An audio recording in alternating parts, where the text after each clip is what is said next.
Ég heyri ekkert.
Og þá skulum við bregða okkur frá stóra sviðinu þar sem að sálmánum við lífið og ljósið var að ljúka. Þetta var helgileikur eftir Hjálmar H. Ragnarsson og Kristján Val Ingólfsson.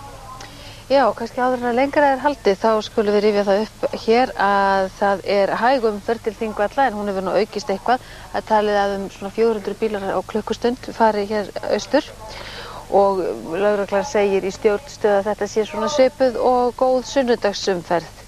Tæplega 2000 bílar eru á bílastæði og það er talað um 6000 manns séu hér á kristnihátíð á Þingvöllum nú þessa stundina í einstöku veðri. Í guðdómlegu veðri. Já. Þú veist hvað hitastigið? Reyndar er þessi tala reiknuð út frá bílunum. Það er að segja að það eru komnir um 2000 bílar og þá reiknaði með 3 í hverju bíl. En það eru náttúrulega komna líka rútur og kannski fleiri, þannig að það má kannski aðeins hækka þessa tölu. En hitastigið klukkan 13, samkvæmt sjálfvirkri veðurstöð hérna á Þingvöllum, klukkan 1, þá var hitastigið 20,2 stig. En það hefur nú hækkað svolítið síðan, af því að klukkan er núna að verða 17 mínútur í 3 og það var ein kona sem ég veit sem að tók hitastigið hérna upp í brekkunni fyrir framan hátíðasvið og setti mælinni í forsæluna og mælinni sýndi 25 stig. Þannig að heldur betur nú hitinn að rjúka upp. Já, það er óhætt að segja að það er frekar orðið búið að lygna þess hérna og við sitjum í steikjandi hita. Í steikjandi hita. En? Kannski ættum við að dvelja aðeins við þessa stemningu hérna sem við erum að upplifa á Þingvöllum. Já, og rifja kannski aðeins upp? Já, þetta voru myndir sem voru teknar fyrir stundu og við skulum aðeins horfa á þær.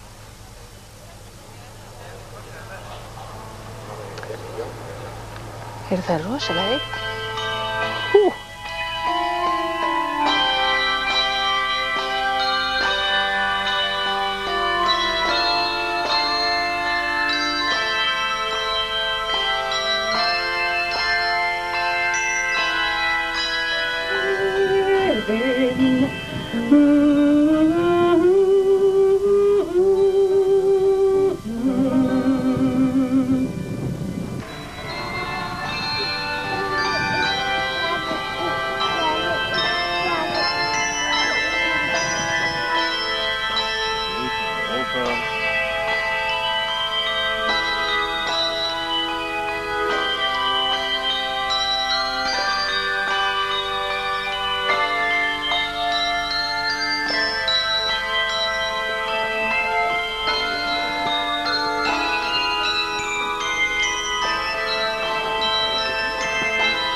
Og það greinilega mikil hátíðastemning hérna á Þingvöllum, það fyrirst ekki fram hjá neinum sem hér En ekki hægt annað stemningin önnur eins og hitinn engu líkur. Já. En við höfum fengið hingað til okkur góðan gest, Jón Böðvarsson, íslenskufræðing, vertu velkominn. Hingað á Kristnihátíð á Þingvöllum í beinni útsendingu sjónvarpsins. Jón, Sigurður Nordal, hann skrifaði að engin Íslendingur gæti stigið fæti á Þingvelli án þess að finna til lotningar og þakklætis. Hvernig þér innanbrjósts núna? Já, mér líður alltaf vel á Þingvöllum nema það sé sérstaklega slæmt veður en það núna eitthvað allra besta veður sem ég man eftir hér og kannski það besta. Þannig að mér hlýtur að líða mjög vel. Nú við berum ákveðna taugar til Þingvalla, við sjáum þennan stað í ljósi söguhefðar og menningar og svo framvegis og berum náttúrulega lotningu fyrir staðnum. En hvað með þá fornmenn sem að hér stóðu á hrauninu fyrir 1000 árum? Hvaða tilfinningar báru þeir til þessa staðar? Já, þessi staður sótti nú svona heldur kuldalegur af vetrarlagi. Hérna var mjög snjóþungt, úrkomusamt og kalt og þess vegna var eiginlega engin byggð hérna, til dæmis í kringum 1000, ekki á milli gjána, ekki svo vita sé. En það hafði staðurinn verið gerður upptækur og var lagður til alþingis staðar af þeim sögum. Ábúandinn hér hafði drepið þrælsinn sem Kolur hét og var gerður brottrækur af staðnum. En svo aftur á móti þegar að vorar þá breytist ásýnd staðarins mjög og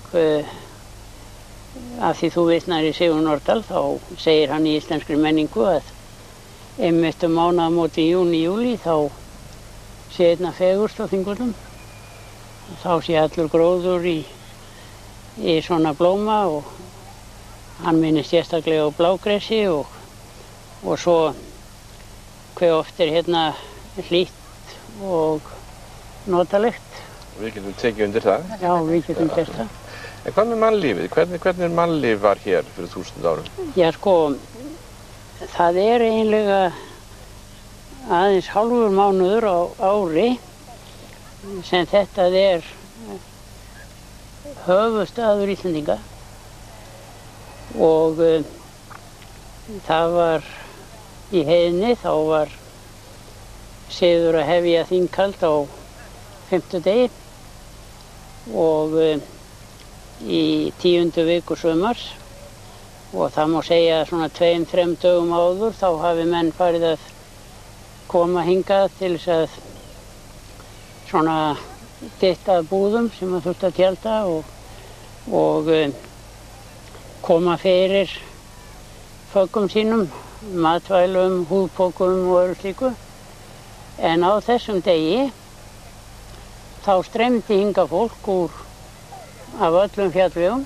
Á þessum 5. degi? Á þessum 5. degi og það að vísu mjög misjafnt hvað margir komu til þingsins en allir goðarnir komu og þegar þeir voru flestir, það var vísu ekki alltaf sama talan, það var svona eins og með þingmennu hjá okkur, það fjölgaði svona eftir því sem tíma liðu. Ég get ekki bætti við, Jón, að við erum að sýna núna myndir sem að teknar eru á sýningunni sem í Þjóðmenningarhúsinu. Jú. Kristni í 1000 ár. Já, sem mjög skemmtileg. Á meðan þú lýsir mannlífinu á Þingvöllum fyrir 1000 árum. Já, en það voru 48 goðar og þeir sátu í hring í lögréttu sem að kölluð var og þetta mjög gott orð. Þá voru lögin réttuð eða lagfærð, það er að rétta lögin. Og síðan hafði hver goði hafði 2 ráðgjafa sem annar satt fyrir framan hann og hinn satt fyrir aftan hann og síðan var lögsögumaður ef hann var ekki goði og svo biskuparnir eftir að kristni kom en þeir voru náttúrulega ekki fyrir 1000 árum og þannig að þetta voru þeir sem voru skyldugi til að koma til þingsins. Svo var það nú samkvæmt lögum að 9. hver svona þingmaður hvers goða átti að fylgja honum til þings, en þá voru þingmenn sem að kallaði voru það eru kjósendur í dag. Já, já. Já.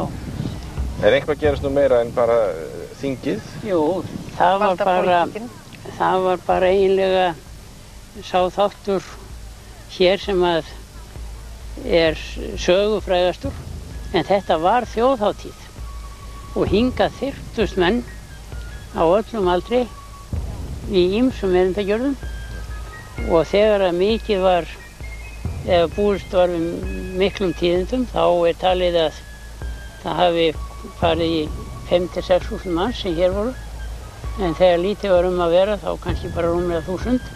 Þannig það voru bara hér jafn margir þegar mest var eins og er í dag? Já, eins og er í dag hérna. Hátt í það? Hátt í það, já. Og sko menn sinntu ýmsu.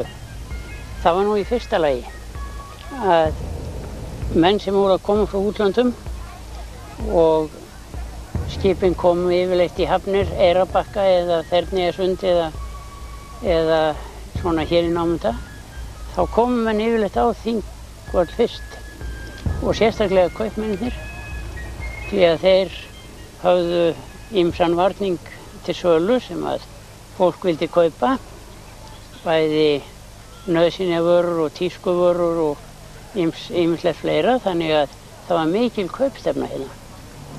Og meðan á þinginu stóð, þá voru hérna alls konar iðnaðarmenn. Það voru til dæmis sútarar sem að höfðu kannski klæðaefni, og það voru ölgerðarmenn sem að þurftu svona að sinna eiginlega drykkjuþorstanum, eða svona menn vildu drykki og eins og við viljum í dag. Veitingamenn samtímans. Svo voru til dæmis verðskriðar sem kallaði voru. Þeir brýndu hnífa og seldu hnífa og jafnvel vopn. Og það er í Íslendingasögum þá kemur þetta vel fram.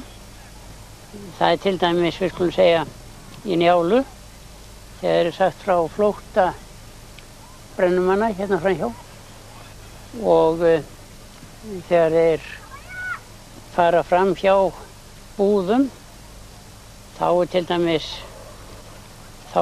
Skafti Þóroddsson, það fer spjóti gegnum kálfan á honum, og hann er dreginn inn í búð sverðskriða, þar sem að spjóti er greinilega dregið út því að hann er kominn á vettvang skömmu seinna. En þá er einn af sem að er svona sem síður í potti eitthvað, hvort sem það er grautur eða hann er með öl eða hvað sem hann er, og hann fer að segja að flýið þér nú allir Austfirðingarnir, og er með svona, já, ýmis móðgandi ummæli Þorkel Geitisson sem var nú helsti foringi þeirra í austur frá þarna. Þá kemur Hallbjörn sterki frá Heitulum og hann tekur hann og setur hann á höfuðið ofan í tunnuna, og hann dó þegar. Og þá bara í sögunni þá er ekkert annað en þetta þykir bara sjálfsagt að þessir þjónustuaðilar og kaupmenn að þeir séu hérna innan búðirnar þar sem þingmennir eru. Og þannig þetta hefur verið ólgandi mannlíf hér. Ólgandi mannlíf og mikil verslun, og menn koma hérna frá útlöndum, svo koma menn í forvitniskyni því að Íslendingar áttu að verið fréttaþystir. Og þeir sem koma utan, þeir segja frá ferðum sínum. Var þetta ekki líka ágætur staður til að gifta dætur sínar eða finna bonfang? Það, því að það koma sko, það er sumstaðar talað að þær gangi hér í flokkum og eins og í dag? Já, og sérstaklega í Njálu, því að til dæmis þegar Gunnar kemur í sínum fallegu skrúðklæðum og allir þyrpast út úr búðunum til að horfa á hann, því hann er svo vel búinn, að þá gengur hann einn daginn fram hjá Mosfellingabúð.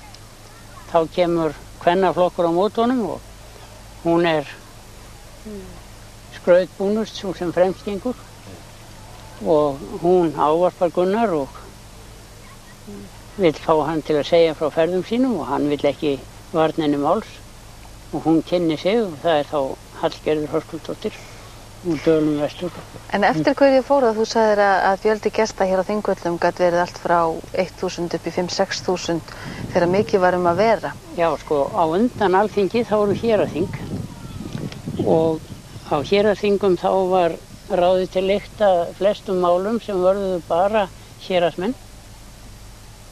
Nema það dómararnir kæmist ekki að samkomulagi, þá var vísað til Alþingis. En svo komu hérna öll mál þar sem að menn voru mismunandi sko héruðum. Þar sem að þau voru dómtekin hér og sko mjög mikill þáttur í þingstörfunum þá voru dómstörf. Þannig það er raun og veru skipt líka máli fyrir kristnitökuna hverjir kom og hvaðan? Nei, það er bara þannig að þegar kristnitakan var, þá er alveg greinilegt að eins og alltaf að það koma flestir úr Árnessýslu og Borgarfirði því það er styst og það vildi svoleiðis til að þar var mest af kristnu fólki. Já. Bæði voru höfðingjar Árnessinga yfirleitt kristnir þó þeir mættu það ekki því að þeir mátti ekki vera goðar nema að vera heiðnir. En á Kjalarnesi og Akranesi og sunnan Skarðsheiðar og þá var óvenjulega mikið af kristnu fólki og þeir trúðu á Kólumbkilla sem var verndardýrlingur bæði kirkjunnar á Esjubergi og Innrahólmi og þegar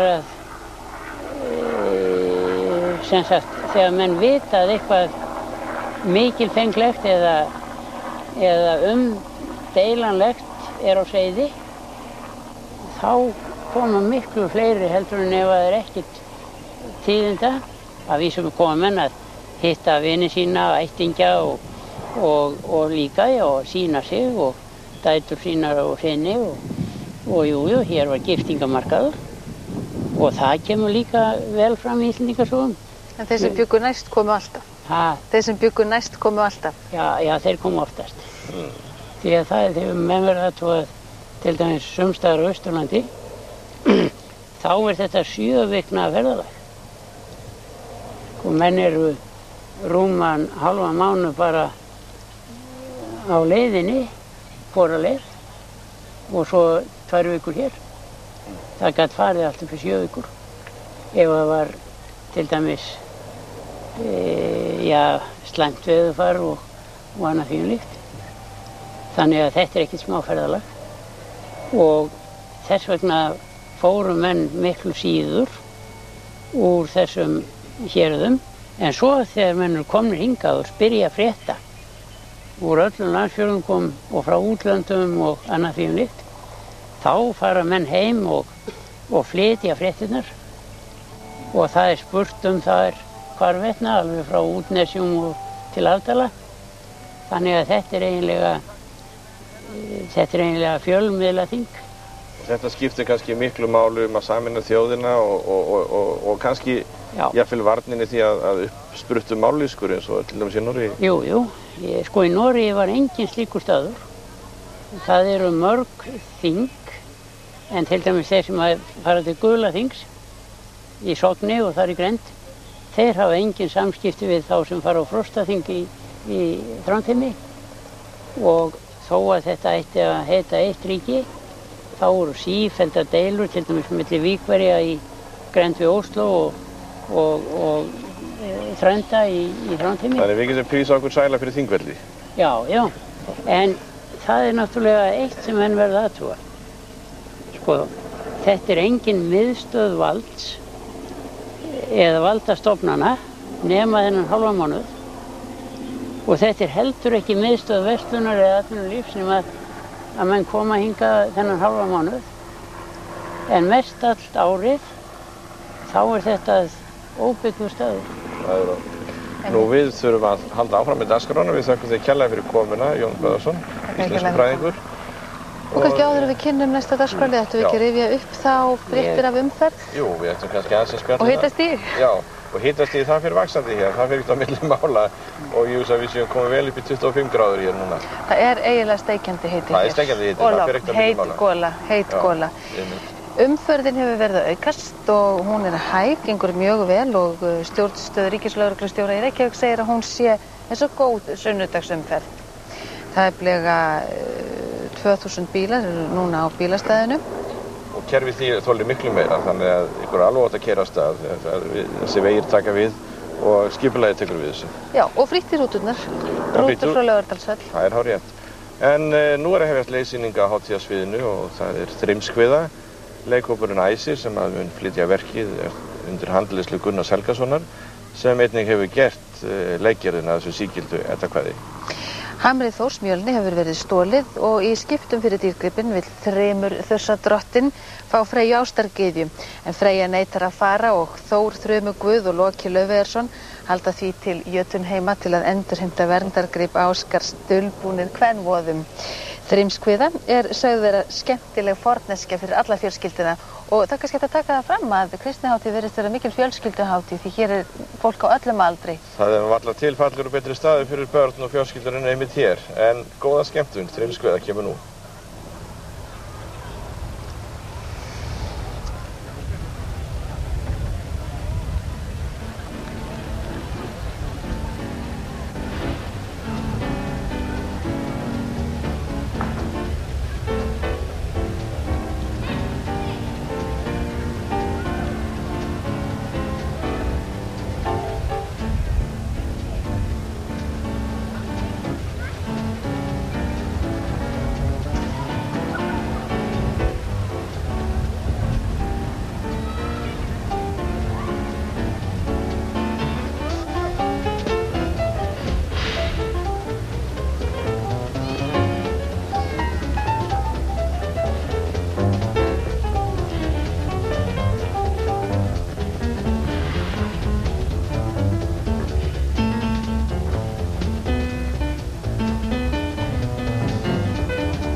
Loki, Heimdallur, þú átt leik.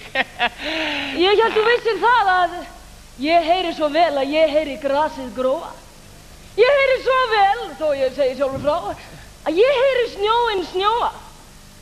Heldur þú virkilega að ég takk ekki eftir því að þú drepur drottninguna mína? Ég drap hann ekki, hún framdi í sjálfsmorð. Heyrðu það? Nei.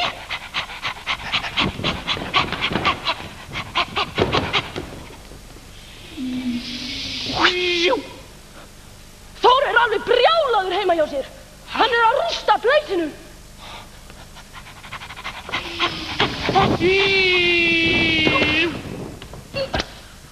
Hann leitar hamar síns. Alveg óður. Hamarinn hangir yfir rúminu hans.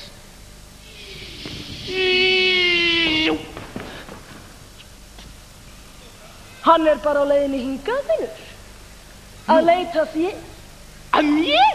Ég hef ekki komið nálægt neinu. Heyrðu, ég ætla bara að bregða mér heim og fá mér tebolla eða eitthvað. Sagðirðu alveg óður? Frekar pirraður, já. Ha? Pet, ekki fara. Hægri. Komdu aftur, Pet. Hægri. Hægri. Biskup, ég. Hægri. Já. Hægri. Hægri.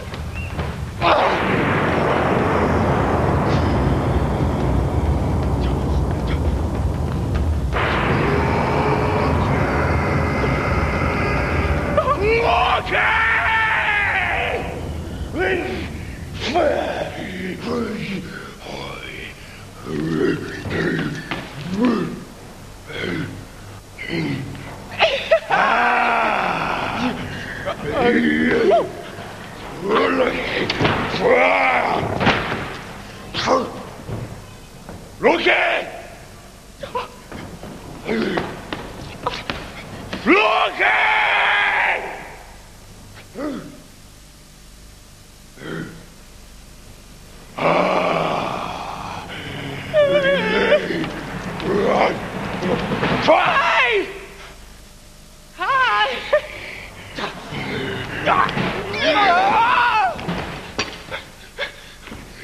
Hvað fór?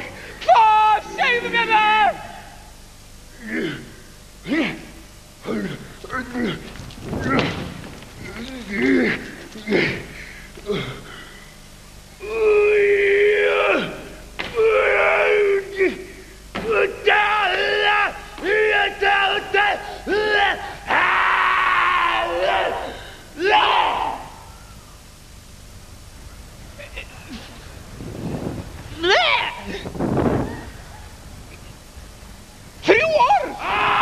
Þrjú orð!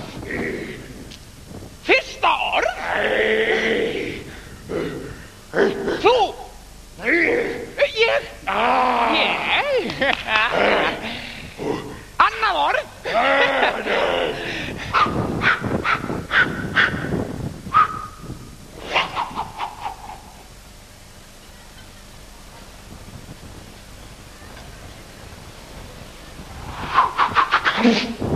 Hamar! Ég hamar! Þriðja orð!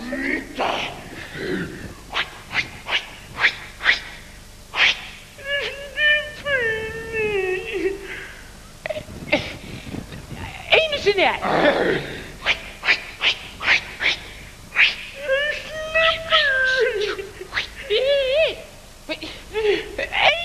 Einu sinni enn! Horfinn! Ég, hamarinn, horfinn! Og það mér að kenna! Nei, það ekki mér að kenna, Þór! Þór, það ekki mér að kenna! Hei, manstu?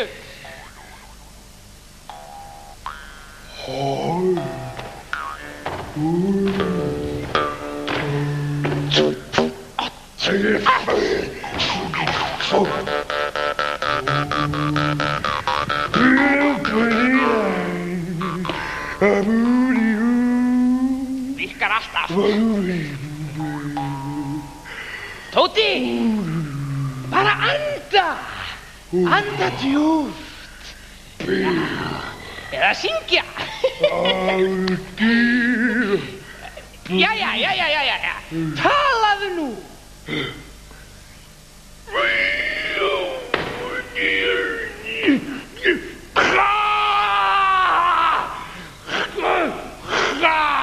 Stífur kjálki.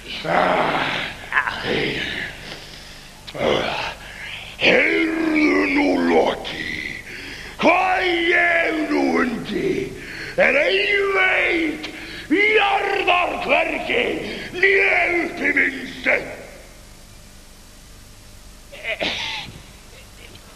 Það á sér stólinn hamri. Já, þetta kvæði sem Þór flutti af svo mikilli innlifun einmitt úr eddukvæðunum, ef þið vissu það ekki. Og við munum heyra fleiri slík kvæðabrot.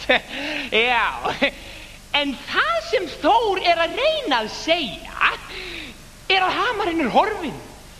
Jarðar hvergi né upphimins þýðir í raun að hamarinn hvergi, sjáanlegur. Við höldum áfram. Þór, ég hef ekki tekið hamarinn þinn. Við hvern varst að tala? Já, það nú þó nokkrir margir. Hvað skal ég segja þér? Bara orðinn nervus. Nei, það skiptir engu máli.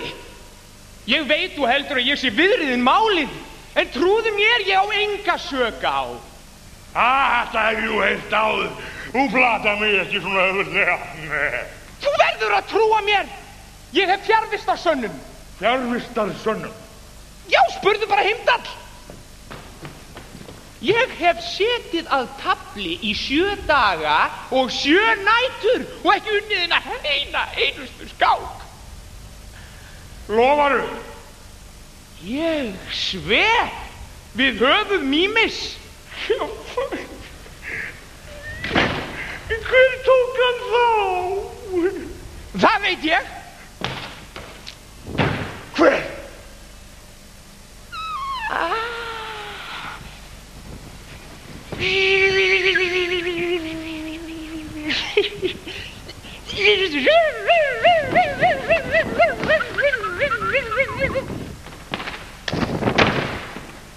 Hver?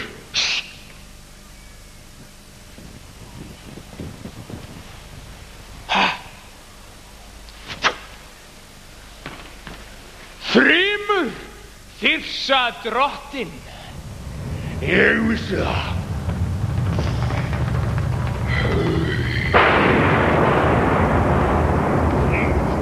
Let's go! Hei!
Fjaðurham! Þór, Þór! Svona haga maður sér ekki námynda við fegustu gyðju Ása!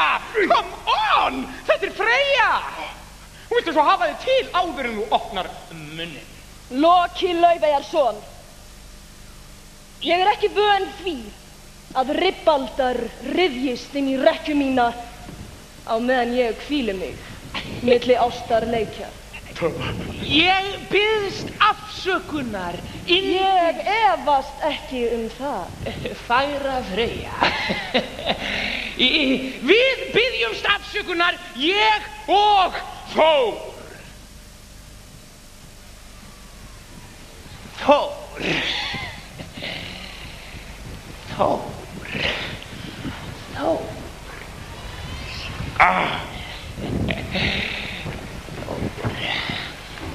Fyrirgefðu. Þannig er mál með vexti að hamrinum hans Þórs hefur verið stolið. Og hvað kemur það mér við? Já, honum hefur verið stolið af jötnum og við þurfum einhvern veginn að komast til Jötunheima. Og?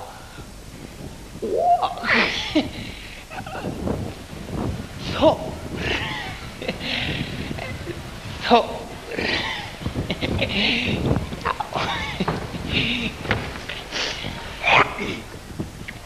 Munt þú mér, Freyja, Fjaðurhams lána svo ég og minn hamar mætti og líta?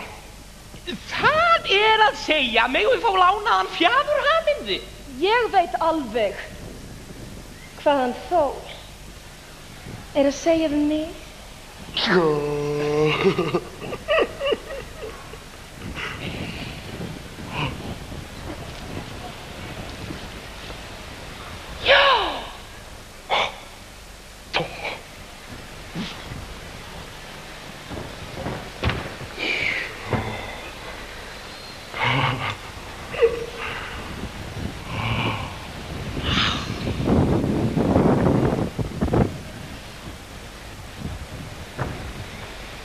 Mynda ef þér gefa, Þór gulli væri.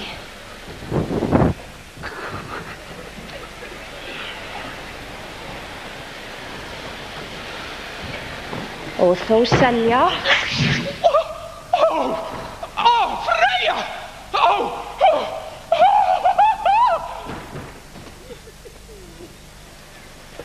Og þó selja að væri úr silfri. Takk.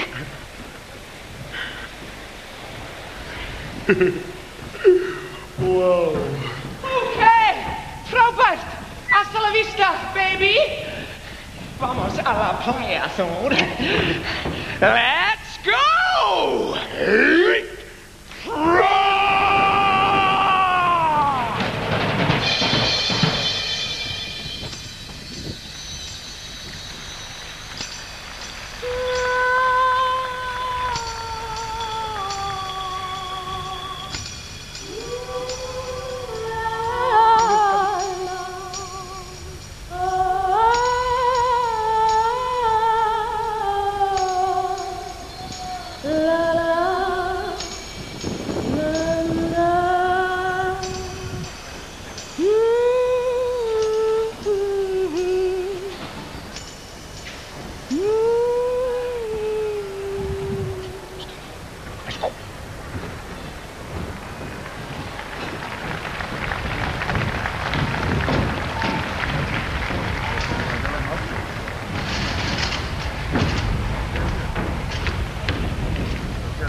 Gangi yfir, félagi. Takk. Og mundu eitt. Ásgarður reiðir sig á þig. Já, ég veit. Maður segir góða ferð.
Þrymur!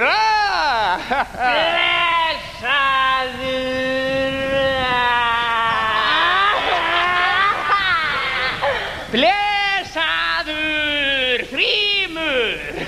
Þú mestur allra jötna! Þú jötnadrottinn! Þú veist ég myndi gera hvað sem fyrir þig! Hvað með ásum og hvað með álfum og hví ert þú hingað kominn einn í Jötunheima?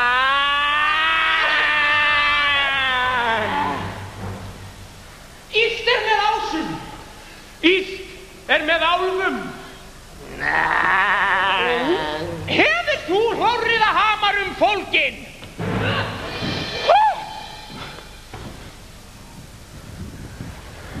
Þó æðir malt eins og brjálæðingur Þrymur og ásakar alla í áskorði að hafa stolið bíphamrinum. Hann réðst á mig Þrymur.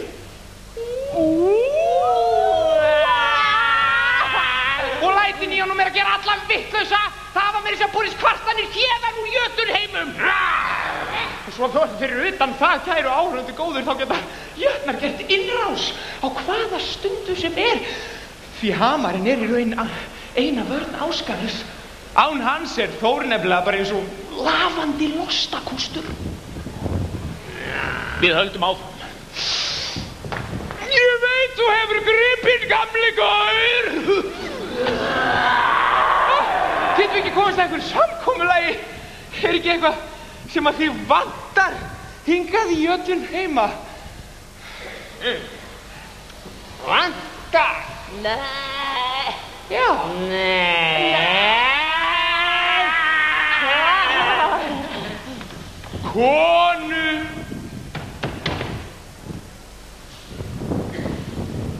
Hvað segir nokkrar sætar ásameyjar?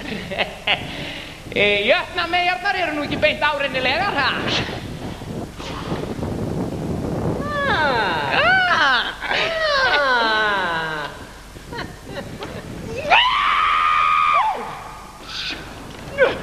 Hvað sagði ég? Við hljótum að geta komist að einhverju samkomulagi. Þú og ég. Bara nefna það. En í guðanna bænum skilaðu Tóta aftur hamrinum. Hvað gerði ég við samningina? Ég hefir flórriða hamar fólginn. 8 röstum fyrir jörð neðan. Hann engin maður aftur heimtir nema færi mér, nema færi þér, Freyju. Að Kvon. Nei, ekki Freyja, allt nema Freyja. Nema færi mér, Freyju að Kvon.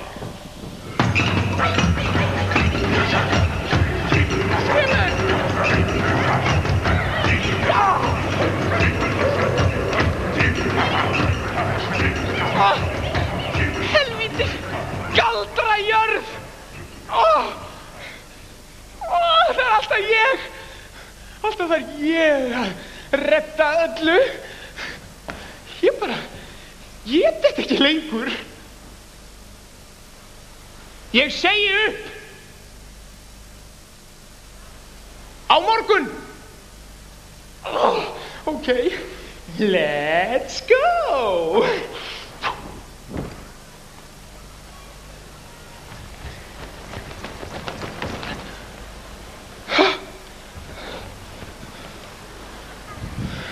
Oh.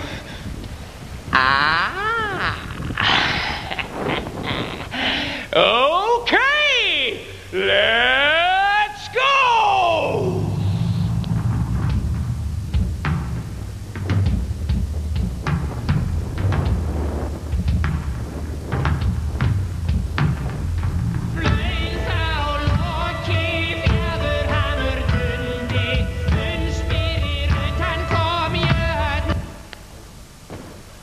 Fyrir utan kom Jötnagarði.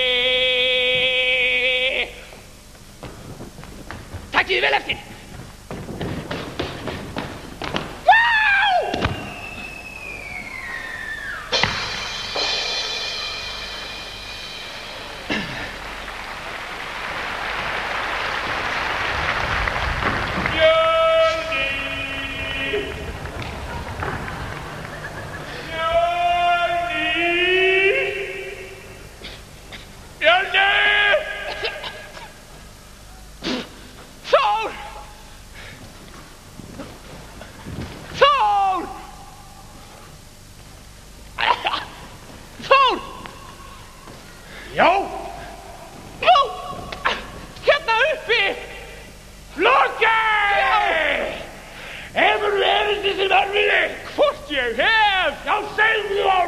löng tíðindi, því þeir sem sitjandi eru sögur fallast og liggjandi lígi bellir.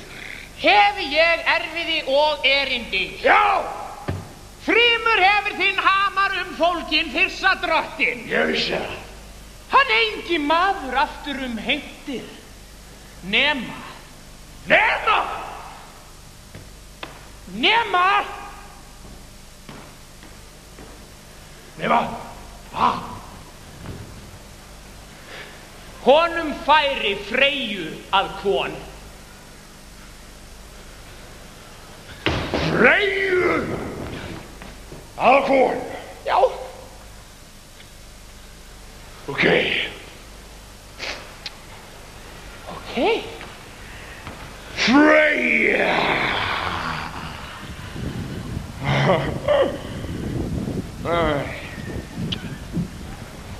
Hamar!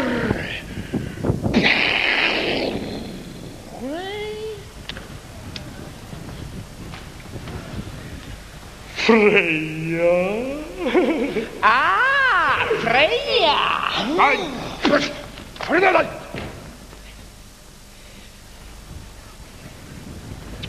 Og hamar!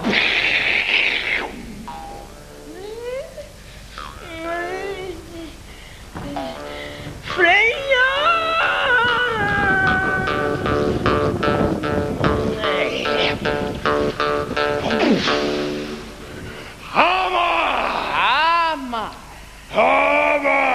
Hamar! Hit! Let's go. Hit! Freyja!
Láttu mig sjá þetta.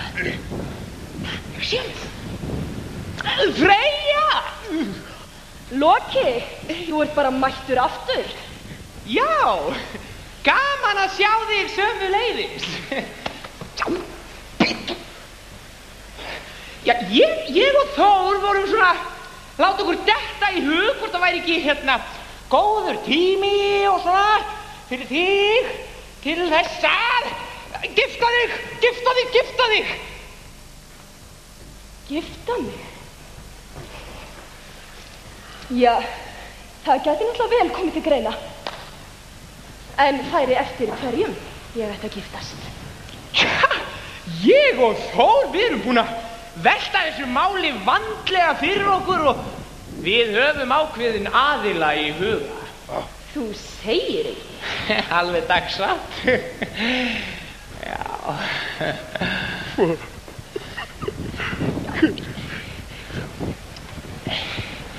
Hver þetta?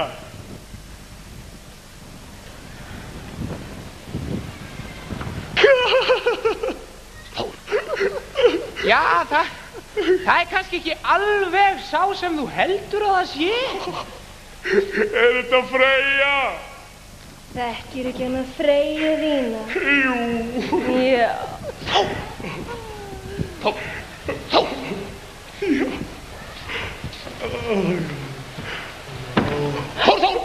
Hættu þessu, hvað er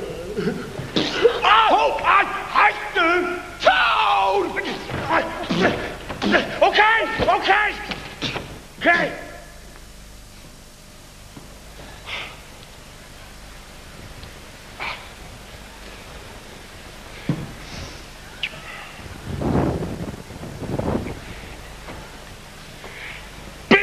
Freyja brúðarlíni og við skulum aka 2 til Jötunheima.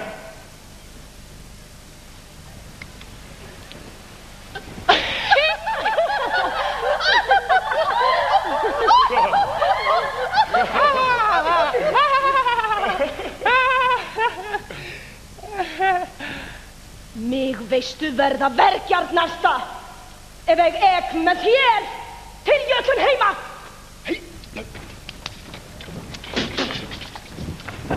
Freyja mín, yndisfagra Freyja, hvar fékkstu þennan hring? En undurfagur, má ég sjá? Vá, Freyja, þú veist að Þór meinar vel. Eina sem hann vill að þú giftist þrem en bara í plati. Þú ilmar svo vel. Svo þegar Þór hefur náð hamrinum sínum aftur, þá bjargar hann þér úr klám þrims. Freyja, þú ilmar svo vel.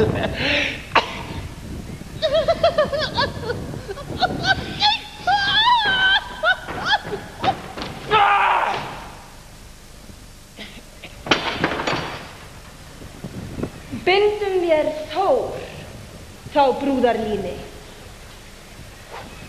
Hafi hann hið mikla men brísinga. Lát undunum hrynja lukla og kvenvoðir á kné falla. Og brjósti breiða steina og haglega höfuð tippum. Tippum!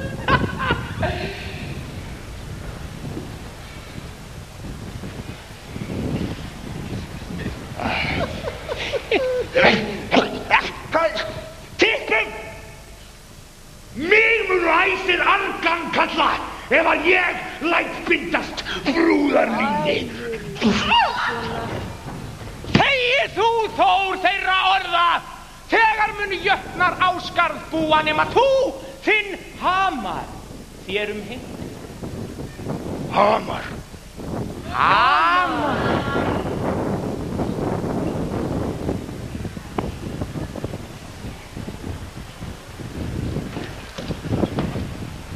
Hamar.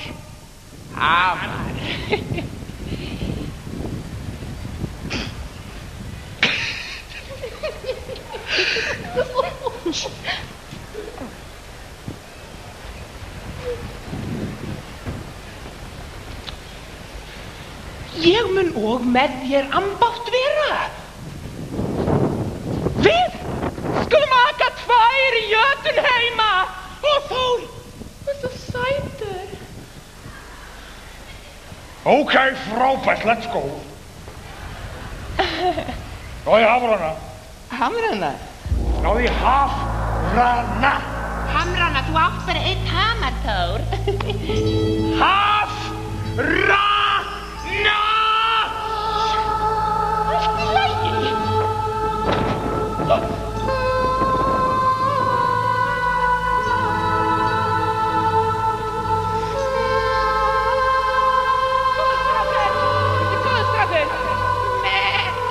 Ja, ja, Sandra, ja. Ja. Góðstrákur! Ja, Sandra. Sæl, setna mér. Ja, sus. Tilbúin, Þór. Okay. We have a lift-off.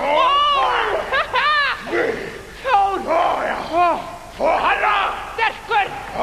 Þú flýgur svo hátt. Hraðar!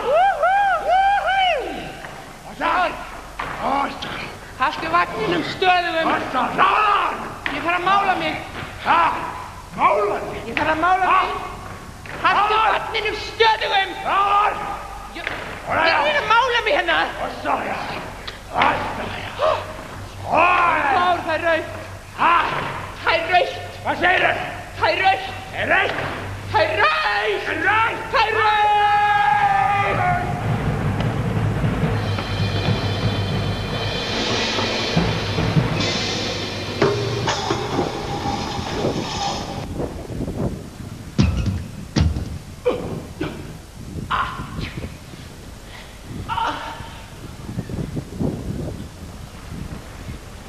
Þór.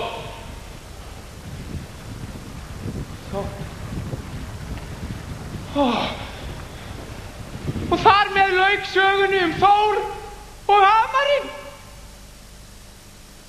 Nei, hvað aðeins við höfum eftir að ná í hamarinn? Þór, læknir í húsinu?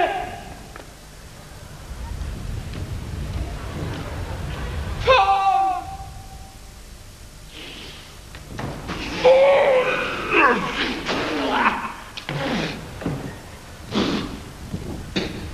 Hvað varstu að gera? Þór, ég bjargaði lífið þínu.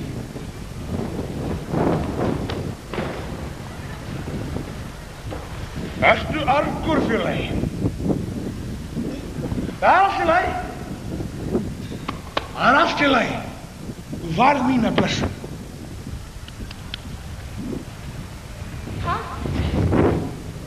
Kosta? Jo, Sosta. Ja. Ja, Sosta, kan du sa? Einar á lífi? Þór, býttu! Það allt morandi í tröllum hérna.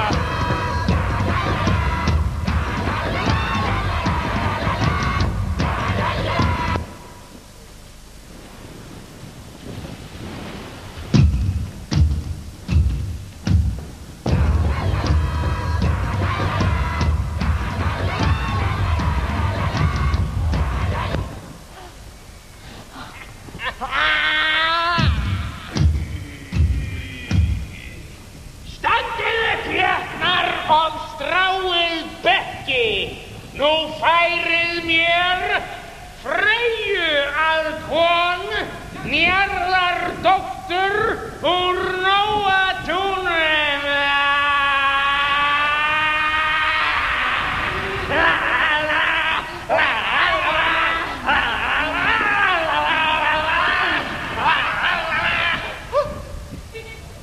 Freyja!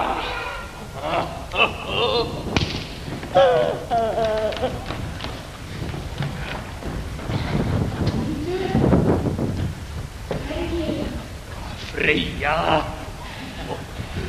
Velkomin í Jötunheima, ó Freyja, fegurst allra gyðja.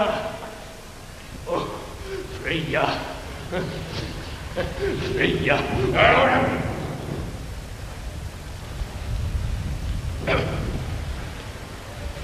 Hvað var ekki að segja, gjörðu svo vel? Jú, auðvitað.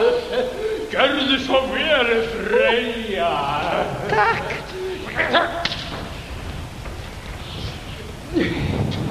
Já.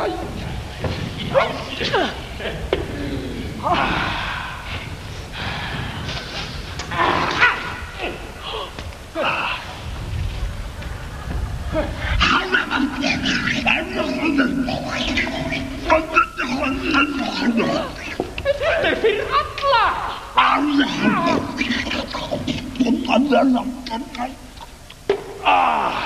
Mjöð! Mjöð!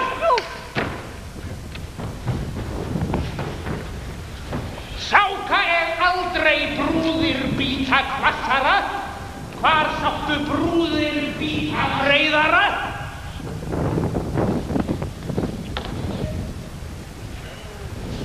Mjöður! Aha!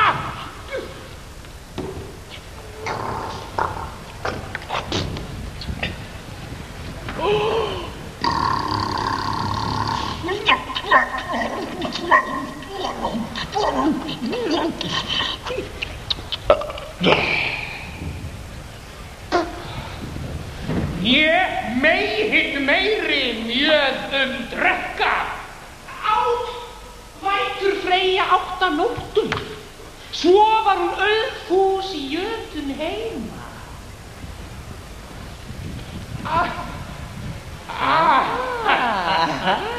Freyja! Freyja!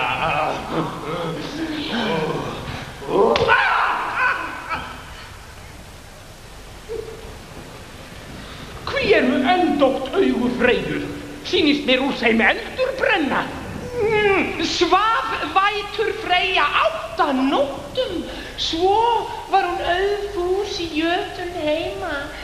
Já. Freyja. Freyja.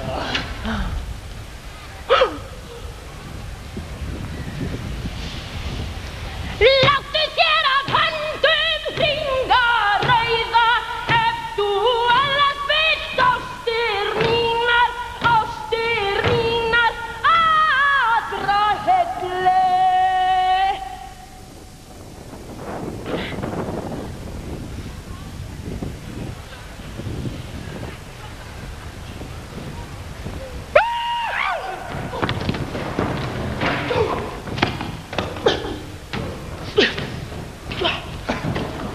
Hei þú, jötnatík.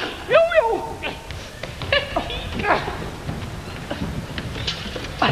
Verið inn hamar, brúði að víja, leggið mjölni í meyja kné. Freyja!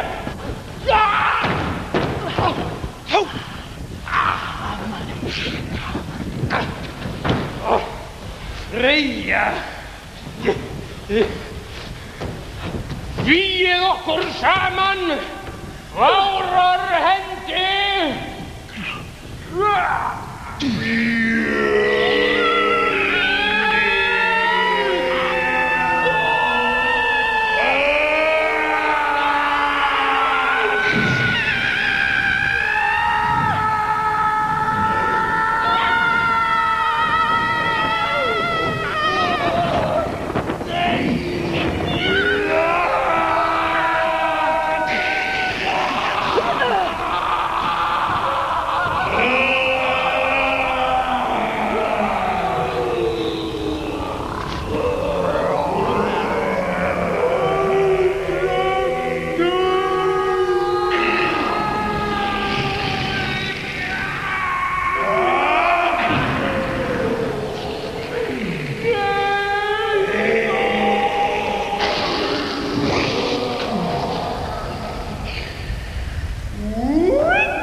Hlórriða hugur í brjósti harðhugaður hamar þekkti. Rím drap hann fyrstan þessa drottinn og ætt jötuns alla landi. Svo kom Óðinsson endur að Hamri.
Nú við skulum flytja okkur núna úr drungalegum jötunheimum Þrymskviðu og yfir í umferðina sem við sjáum hér úr loftmynd, og það eru komnir 2400 bílar á svæðið og það er talið að mannfjöldin, ef við reiknum að séu 3 í hverjum bíl, séu 10.000, en þetta eru nú kannski efri mörkin. Við getum kannski talað svona allavega 8.000 manns. Og umferðin til Þingvalla er búin að vera svipuð fyrr og í dag. Það eru 400 bílar sem að aka þetta, og umferðin úr Reykjavík hefur verið mjög greið og hún gengur mjög vel. Stjórnstöð ríkislögreglustjóra í Reykjavík vil benda þeim á sem ætla að vera á gospeltónleikunum í kvöld að leggja tímanlega af stað og vera komin á Þingvallaveg fyrir klukkan eða klukkan 16.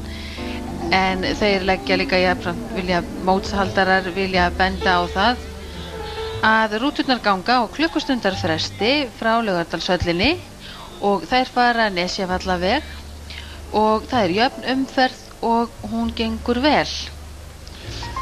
Nú þarna sjáum við fólkið í hlíðinni fyrir framan hátíðasviðið. Það mikil stemning þarna.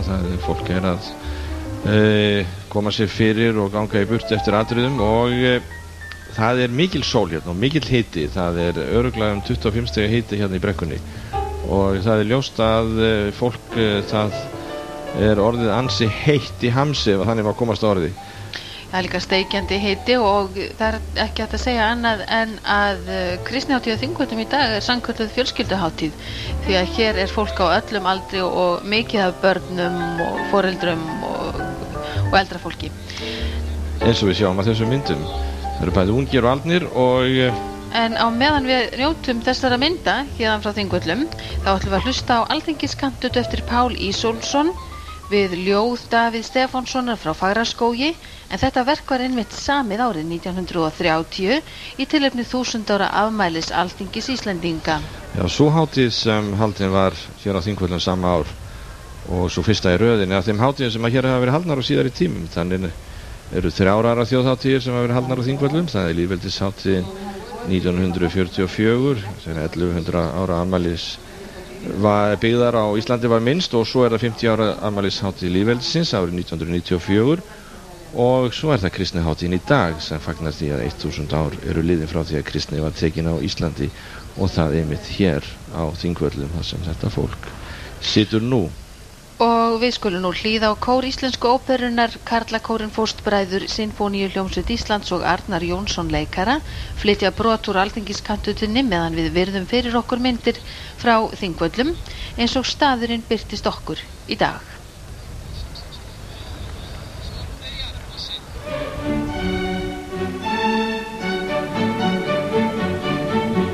Eld og orðþunga á íslensk tunga fagra fjársjóði halda í ljóði og vísa vetur orðnar fátt betur allri ættvorri en Egill og Snorri.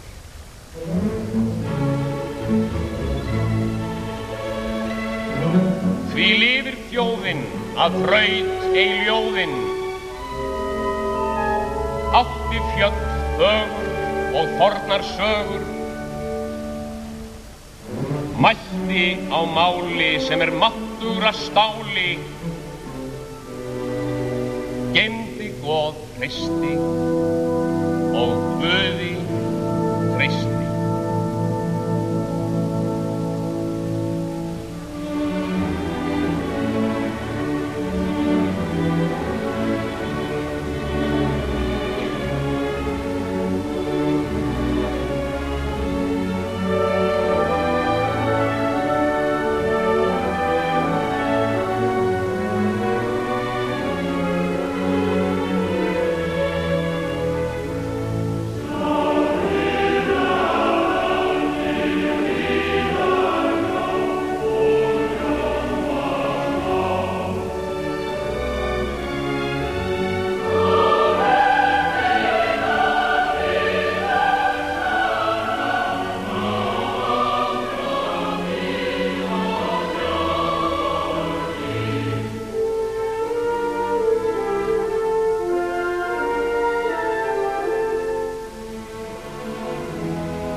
fylla skal eilífð alla, andan forna og konungsborna. Minning þeirra afrek unnu yljar þeim sem verkin skilja. Þeir sem fyrstir lögum lýstu, lyftu okkar þjóðar giftu. Þeirra tign skal fólkið fagna, festa tryggð við þeirra byggðir.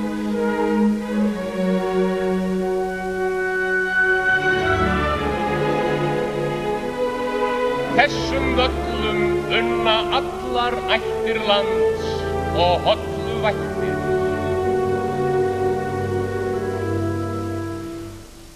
Hérna bundust feður fornir,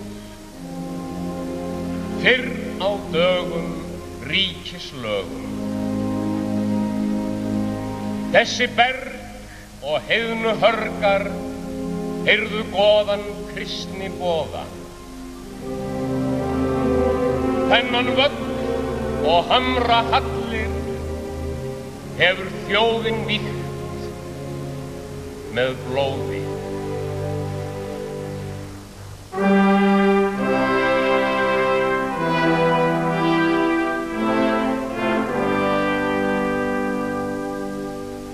Liðina alda líf og veldi ljóma af þingum Íslendinga. Horfnar stundir hugan binda heiðnum seim og kristnum eiðum. 1000 ára lögmál lýsa landið frjálst til ystu stranda. Líðir falla en lögberg gillir landsins saga alla daga.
við hlýtum þarna á Alþingiskantötu, eða brot úr Alþingiskantötunni eftir Pál Ísölsson við ljóð Davíð Stefánsson frá Fagraskógi.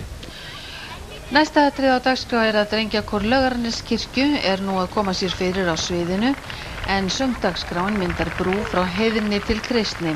Stjórnandi drengjakórsins er Friðrik S. Kristinsson. Og þessi drengjakór Laugarneskirkju, hann var stofnaður þann 7. október 1990 og hann er þess vegna 10 ára gamall, og frumkvöðla stofnun hans var bandaríkjamaðurinn Ronald Wilhjálmur Turner, sem var nýráðinn organist og söngstjóri Laugarneskirkju, og stofnfélagakórsins voru 15 drengir á aldrinum 10 til 12 ára, og við kórinn var stofnað foreldrafélag sem ásamt kórstjóra samdi reglur fyrir kórinn. Einkunnarorð kórsins hafa frá upphafi verið að syngja eins og englar, í öðru lagi að hegða sér eins og herrar og í þriðja lagi að leika sér eins og strákar. Kórinn kom fyrst fram í nóvember árið 1990, skömmu eftir stofnun við guðsþjónustu í Laugarneskirkju.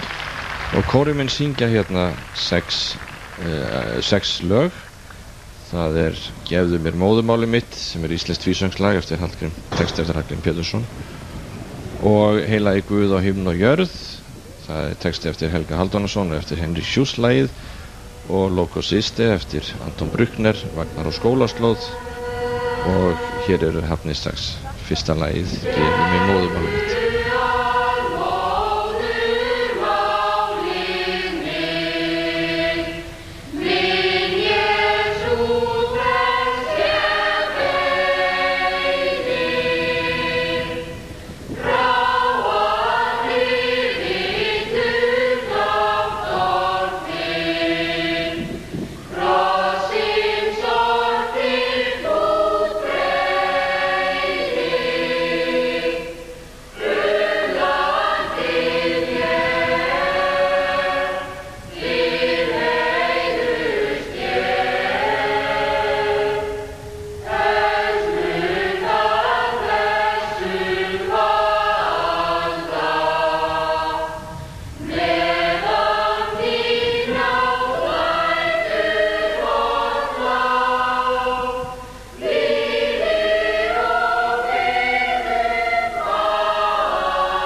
Verður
Og þarna lauk Drengjakór Laugarneskirkju tónleikum sínum með Maístjörninni, lag Jóns Ásgeirssonar við texta Halldórs Laxness.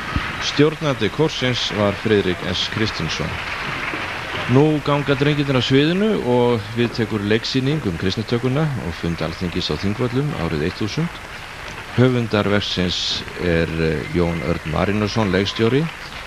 Þórhallur Sigurðsson leikstjóri en leikarar eru Baldur Trausti Hreinsson, Edda Arnsljóðdóttir, Edda Heiðrún Backmann, Ingvari Sigurðsson, Jóhann Sigurðarsson, Ólafur Darri Ólafsson, Pálmi Gesson, Rúnar Freyr Gíslason, Stefán Jónsson og Valdimar Örn Flýgering.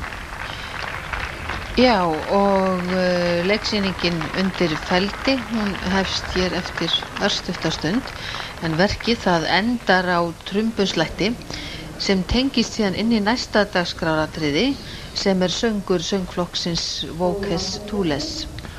Og Voces Tules mun einmitt syngja trúarjátningarsöng, svokallaðan credo, og hann mun vera elsta varðvittasta dæmið íslenskan tvísöng og verður gaman að fá að hlýða á það.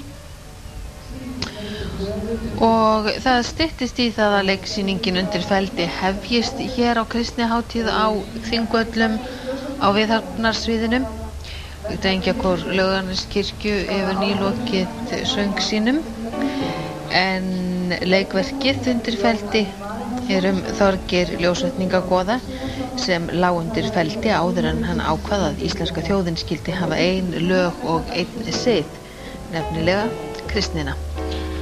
Og kannski líður þessu fólki þarna í brekkunni svona eins og það liggi undir feldi, því að það allavega mikill hiti í brekkunni. Sumir tala einhvers staðar á bilinu 25, jafnvel upp í 30 stig, en ég held að það sé nú kannski í það mesta. Við skulum kannski halda okkur við þessi 25.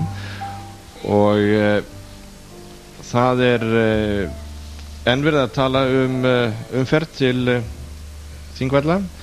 Umferðin úr Reykjavík mikil, enda þetta kannski sú helgi sem umferðin mest á þjóðvegunum, og lögreglan tjáir okkur að streymið úr Reykjavík Vesturlands- og Suðurlandsveg sé enn þyngri umferð, enn meira streymi heldur en kannski til Þingvall og á kristinhátíð.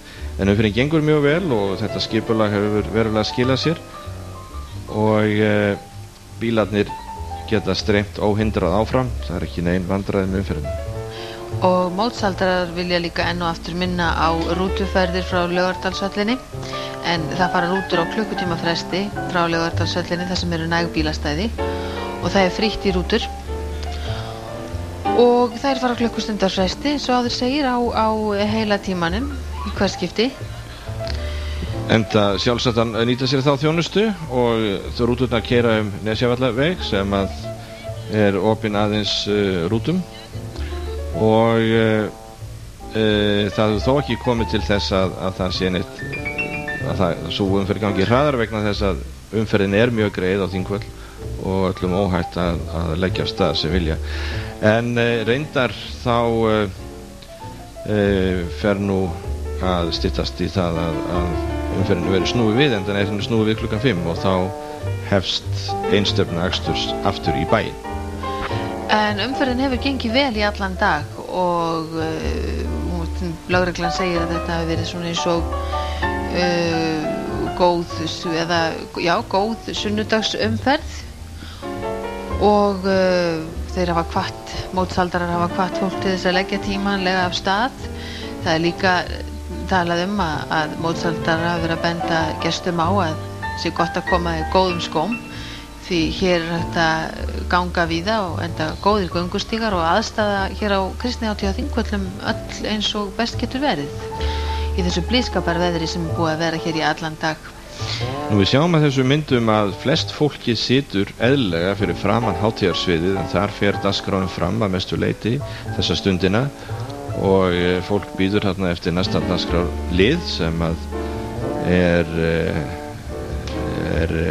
leikritið Undir feldi, þar sem að skýrt verður frá því að hvernig Þorgeir ljósvetningagoði lá undir feldi á þannig ákvað íslenska þjóðin skyldi hafa einn lög og einn sið.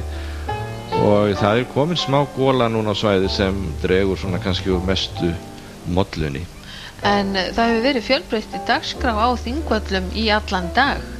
í Þingvallakirkju hefur verið blönduð dagskrá alveg síðan klukkan 9 í morgun og á þingpallinum hefur líka verið fjölbreytt og blönduð dagskrá og það var margir nýtt sér þann möguleika að geta verið í rauninni hvar sem svona og kynna sér ýmis atriði og margir hafa lagt leið sína í Stekkjargjá til þess að sjá myndlistarsýninguna dygðirnar 7 af fornu og nýju. En það hefur líka mikið verið að vera á æskuvöllum. Já, þar hafa verið leiksýningar og sérstakar uppákomur í leikhústjaldinu og á Hjartastöðinni. Þar hefur verið skapandi starf ætla börnum á aldrinum 2 til 5 ára og í Sagnastöðinni hefur verið skapandi starf ætla börnum á aldrinum 9 til 69 ára. Og þannig Orkustöðin líka og þar hefur verið áallega skapandi starf fyrir börn á aldrinum 10 til 12 ára þannig að það virðist vera þarna sinnt öllum aldurshópum barna og útileikir ýmsu tagi hafa líka verið stundar á grasflötinni, ratleikir, ribbtók, myndastittu, leikir og þrautakongur og það andlitsmálum fyrir þá sem vilja þó að við höfum kannski ekki séð ennþá svo mikið að málum börnum en hver veit það, kannski kemur þar líður á daginn og svo kannski síðast en ekki síst sem krökkarna þótt mjög gaman, það fornleifa uppgröftur sem við farið fram í Furulundin sem að börn njóta leiðsagnar fornleifafræðings það sem finnst kann í fornum haug þegar grafið og skoða gaumgæfilega og sennilega hafa nú mótsaldrar komið þar fyrir einhverjum gersumum eins og komnu túkullum Já, og það styttist í að leiksýningin höfuð undir feldi leiksýning kristnitökun á fundi Alþingis á Þingvöllum árum 1000 hefjist og eins og við sögðum frá áðan að þá það endarverkið á Trumbusletti sem tengist inn í næsta dagskráraatriði sem söngur söngflokksins Vocus Tules. Nú að því loknu munum við hér í beinni útsendingu sjónvarpsins að ræða við séra Hjalta Hugason prófessor kristnihátíð á Þingvöllum hér nú og það verður, Hjalti doktor í kirkjusögu og það verður strax að loknum trúarjátningarsöng Vocus Tules, Credo, elsta varðveitta dæmi íslenskan tvísöng. En það sem sagt leikverkið undir feldi sem áhorfendur nú tóka við og býð eftir sem fyrir að hefjast nú á hverju mínútu og það kannski spurning hvort að Þorgeir Ljósningóði liggi ennþá undir feldinum, hvort að hann ekki komið fram ennþá. Já, sko nú en nú leiksýningin hefjast undir feldi. Og þarna hefst sýningin, leikverkið Þorgeir Ljósningóða.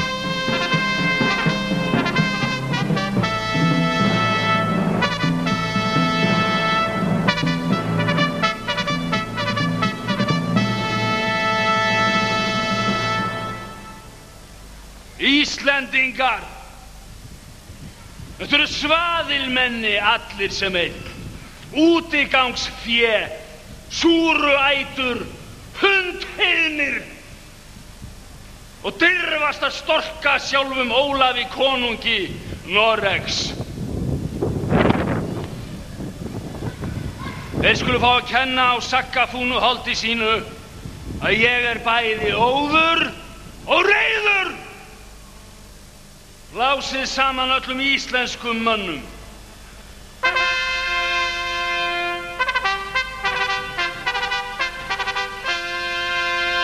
Hér göfugi herra, við erum hér. Það mál að sannast að munu ekki svo miklar gungur hafa sprænt út fyrir borðstokk hér í Niðarósi áður. Sjáið, það mikið skán undir hverri nögl. Við erum bændur, göfugi herra. Ruddar, segi ég, þið ekki hótinu skárri en gömul ormjettin hjágoð. Satt það, göfugi herra. Vilji Ólafs konungs járnvilji og þið hafið vilja minn að engu. Það á alls ekki við okkur, göfugi herra. Ég sé aumur á skynlausum heiðingjum. Ég læt boða ykkur kristni og hvað gera Íslendingar? Þið hrækið á hinn hvíta Krist. Ég sendi fulltrúa mína til Íslands, vígða þjóna hins alvalda drottins og hvernig tekið á móti þeim? Hvernig tekið á móti þeim? Þið svífiðir sendimenn konungs Þið ógnið þeim með vopnum. Þið gerið þá landræka með lögum. Við fengum þar engu ráðið, herra. Ég læt murka líf úr hverjum einasta íslenskum manni. Ekkert íslenskt auga fær framar litið dögunar glætu í Þrándheimsfirði. En göfugi herra, Íslendingar við Niðarós hafa allir látið skýrast. Hvorn hafa þeir óttast meir, minn drottinn eða Ólaf kóng? Ég þekki íslenskt eðli. Tigni, herra, gefi mér færi á að bæta fyrir misgjörðir landa minna. Við Hjalti höfum fullan hug á að sigla út til Íslands. Við erum staðráðnir í að fylgja drottni vorum og konungi að málum. Með yðar fulltingi munum við koma því fram á alþingi í sumar að Íslendingar allir taki við hinum nýja sið. Gott og vel, Gissur Teitsson, farið þá og efnið þessi orð. Ég held hér eftir 4 íslenskum mönnum. Líf þeirra er í ykkar höndum. Sjáið svo til þess að kristni muni viðgangast á Íslandi.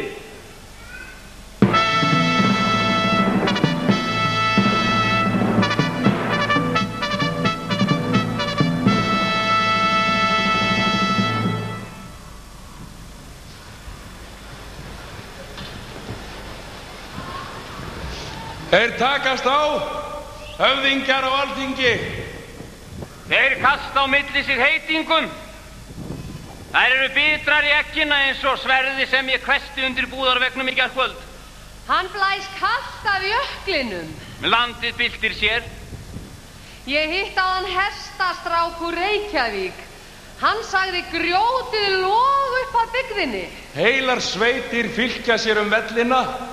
Illvígir menn traðka á gróandi grösum.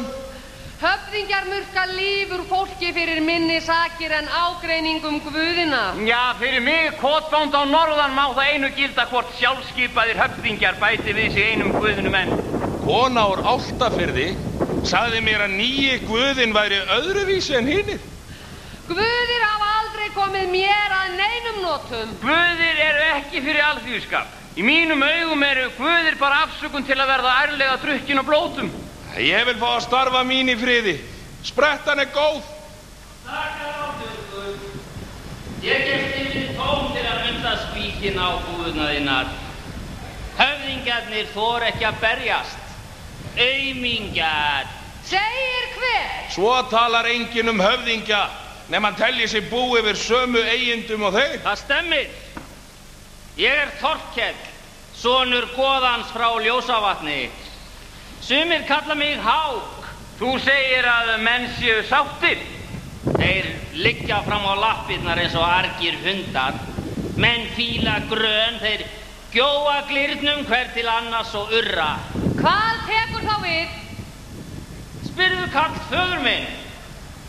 Hallur gamli frá Þvottá, þessi með kettlingarhjarta, hefur nuðað í lögsögumanni í allan dag. Ljósvetningagoðinn hefur fallist á að miðla málum. Þá von frið. Þorgeir goði mannasættir. Það kemur ekki til greina að láta undan kristmönnum. Þetta eru garðhólu tittir. Þeir hafa ekki eðli til annars en að snúa hnöppunum á sér upp í heiðríkjuna.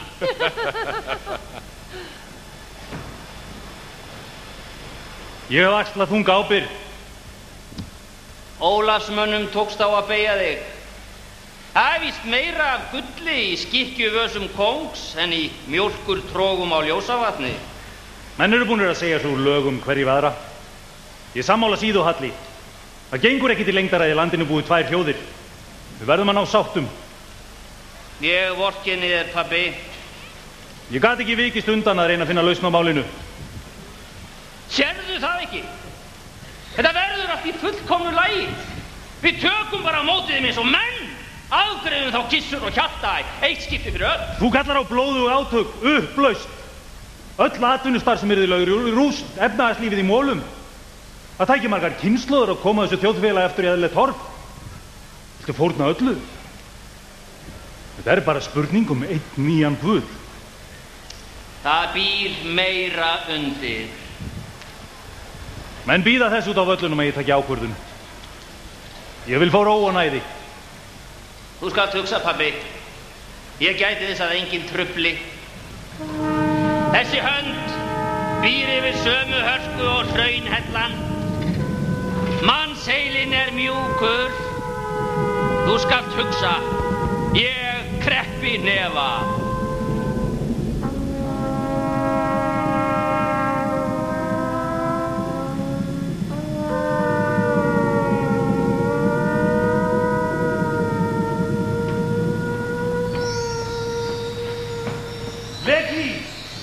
Þú átt mig ennþá í minningunni, vinur. Þær nætur eru löngu liðnar. Þú þekkir þennan ilm úr hári, þennan hita í vöngum. Ég gaf þér ástríður og hamingju. Ég ól þér son. Þú varst útlend kona. Þú komst þaðan sem tveir heimar kallast á. Ég veitti þér sýn í leyndadóma. Ég gaf þér kraft til að finna hinn innstu rök. Mátt sem lifandi jörðin felur í skauti sér og lífsins tré. Hold þitt var magnað seiði. Við fundum návist guðana í faðmlegum okkar. Þeir bjuggu í þögninni þar sem við sátum undir sumarhimni og spurðum hvort annað: hvaðan komum við? Hvert förum við? Þorgeir, guðirnir búa ennþá yfir mætti sínum. Ég veit það ekki, Legný. Allt hefur breyst. Ég hef þroskast. Hugsaðu skýrt, Þorgeir. Hlustaðu ekki á logafimm orð hennar. Þú verður að meta allar aðstæður. Láttu þér ekki súrna í augum af regnum frá gömlum glæðum. Fortíðin dregur okkur til sín af því að við þekkjum hana. Við finnum til öryggis í skugganum af því sem liðið er. Rætur okkar standa í moldum forfeðrana. Gamli siðurinn, guðirnir sem við leitum ásjár hjá, þetta er alltaf moltna fyrir augum okkar. Guðirnir deyja, hvorki þér eða ástkunniðinni né öðrum heiðnum mönnum er gefinn máttur til að blása í þá nýju lífi. Það sem foreldrar okkar höfðu fyrir satt og maður fram að manni, öld fram að öld, það verður ekki á einu andartaki innantóm blekking. Sannleikurinn sem við höfum leitað svo lengi að er fólginn í hinum nýja sið. Þú veist, Hallur, ég hef alltaf virt í mikils. Þegar ég frétti að þú hefði látið skýrast, fór ég að efast. Guðirnir eru með okkur, vinur, á þessum ginnhelga stað á bjartri nótt. Þú getur séð mosan bælast undan fótum þeirra.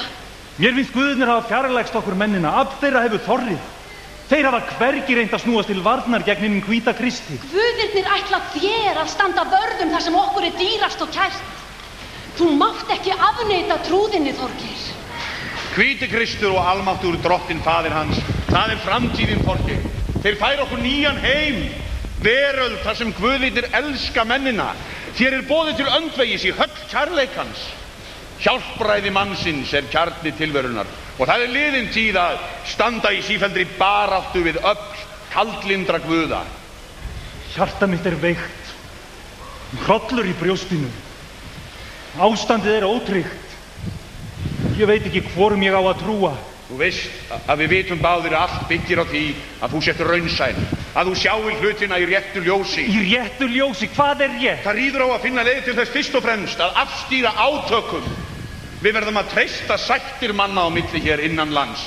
Svo skiptir líka höfuðmáli að okkur takist að tryggja friðsamleg og ábatasöm samskipti okkar við aðrar þjóðir. Og til þess að svo með verða ætla svo til að ég hyrði ekki einlæga trúarsannfæringu fjölda fólks. Ég trúi í einlægni á hinn hvíta Krist. Trúarsannfæring mín og fjölda annara kristina Íslendinga er líka í veði. Ég treysti þér. Þú veist að ákvörðun þín getur ráðið úrslitum framtíð þessa örríkis norður í Dundshafi. Þú ert stjórnmálamaður. Þú lætur ekki tilfinningar eða persónulega hagsmuni bera skynsemi þína ofurliði. Og það var þess vegna sem ég leitaði til þín. En ég veit ekki, Hallur, hvert skal stefna. Þorgeir, ef þú afneitar trúðinni, kallar reiði Guða yfir sjálfan þig og yfir börnin. Þú vanvirðir jörðina sem hefur fætt þig og svæfir að lokum. Menn segja hinn nýi Guð sé máttugur. Hann hefur vakið dauða menn til lífs.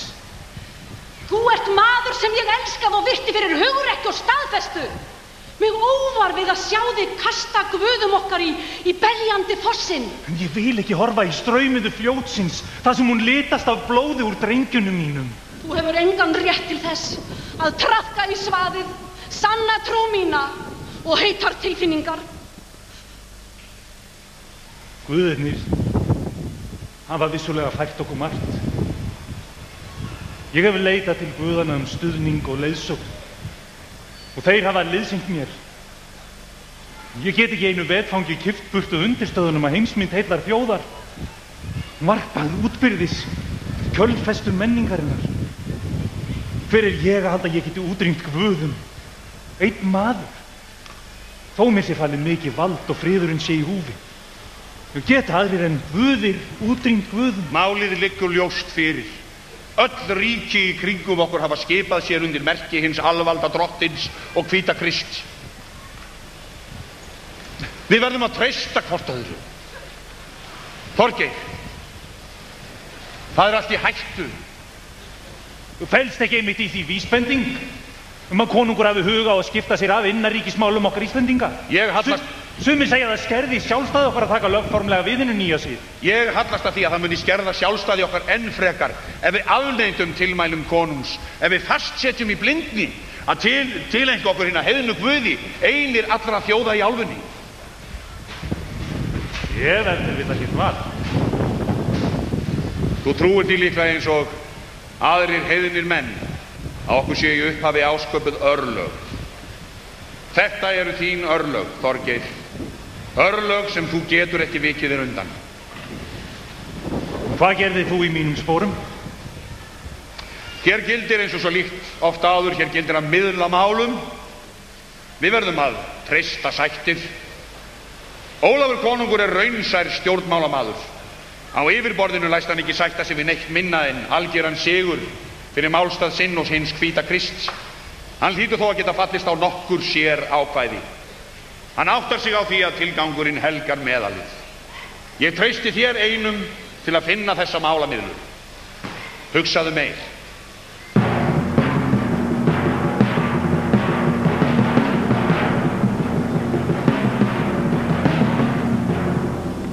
Háttvirtur sveitarhöfðingjan norðan, hefur goðinn komist að niðurstöðu.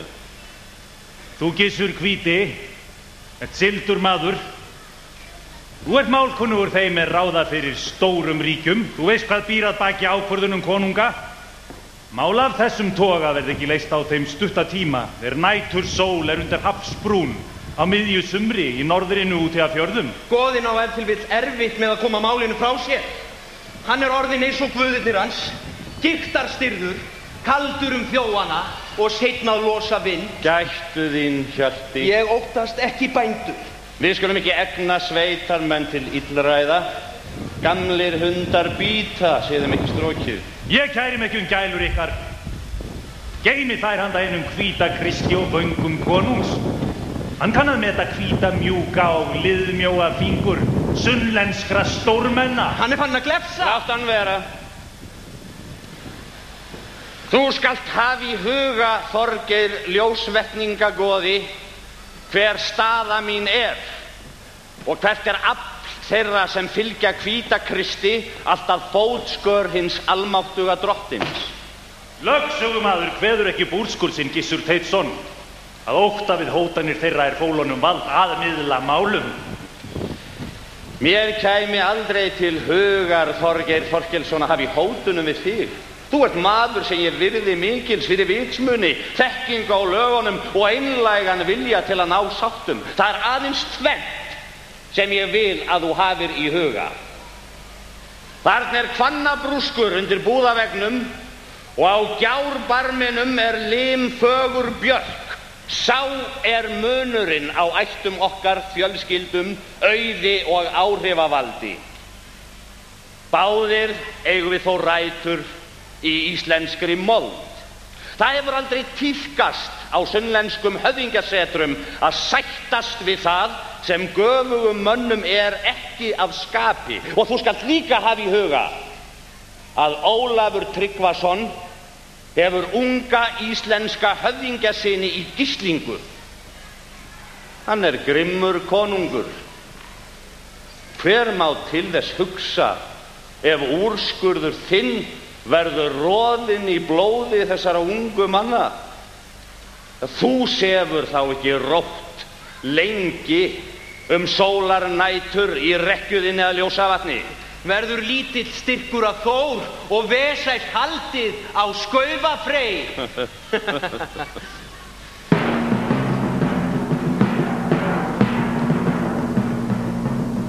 Þar fekk ég þó séð hverjir reyjast í loftið upp, stinnir að utan og hólir að innan eins og hvannastilkir. Þeir skulu ekki gera sig vonum að í gugni fyrir steiktum hnefum. Vel má vera mig gef ekki sín á hverjum degi að hágotum þeirra og birki hríslum undir sunnlenskum fjöllum. En ég læt aldrei slíka menn ógna mér til hlýðni. Það vaksa gildir stofnar í skógum, á vöglum og þórðarstöðum. Mér skapi næst að rjúfa friðinn. Ég sagði það, pabbi. Við afgreiðum hann bara í eitt skipti fyrir öll. Ekki hika, vinur. Stattu upp til varnar guðunum. Ekki gleyma orðum mínum, Þorgeir.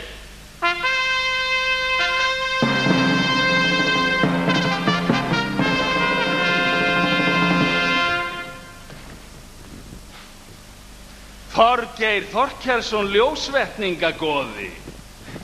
Ólafur konungur Tryggvason. Ekki festast í stellingunni. Það er svo aumkunarvert að horfa upp á því kengboginn. Svo kynni að fara á endanum að ég get ekki stillt mig að skjóta fjálhöggi undir hökuna á þér. Hún bítur þessi. Við íslenskir menn ávallt geta staðið uppréttir frammi fyrir erlendu valdi, herra. Það gleður mig ævinlega, Þorgeir goði, og gleður mig enn meir að eiga orðastað við góða vini mína, ekki síst ef þeir eru jafnframt skynsamir og hollráðir menn. Góður vinur hefði verið vina minna. Aðrir menn verða dæmi það, herra, hvort ég skynsamur og ráð mín gefist vel. Á það ætla ég að reyni í þetta skipti. Þá konunginum frjálst að dæma. Ég sé ekki annað fyrir mér en dómur minn falli þér í vil. Það eru hjá mér nokkrir ungir menn af Íslandi í vináttu heimsókn. Við bíðum þess allir að fá fréttir frá Þingvöllum. Ég gera sjálfsögðu ekki ráð fyrir öðru þegar vinur minn á í hlut en að sá konungur fái réttmætan sigur sem æðri og voldur í öllum konungum. Að tignun hans verði hinn eini löghelgi siður á Íslandi. Sá möguleiki, herra, vissulega fyrir hendi. Þú skalt vita að menn óttast hatur mitt. Þeir skjálfa í liðum þegar Ólafur konungur reiðist. Jörðin nötrar þegar grimmd hans æðir til móts við óvini sína eins og ótaminn blóðhungruð skepna. Fari svo ólíklega að þú úrskurðir þvert gegn vilja mínum. Skalt ekki ganga því sem vísu að það eitt fullnægi heift minni að láta varpa Íslendingum fyrir langsoltna úlfa. Við kunnum að sigla skipum, norðmenn, en við náum samkomulagi. Ég sé það. Ég geri mér fulla grein fyrir ábyrgðinni sem á mér hvílir. Gott og vel. Ég ætla þá að halda áfram að skokka. Hreyfing er holl, vittu.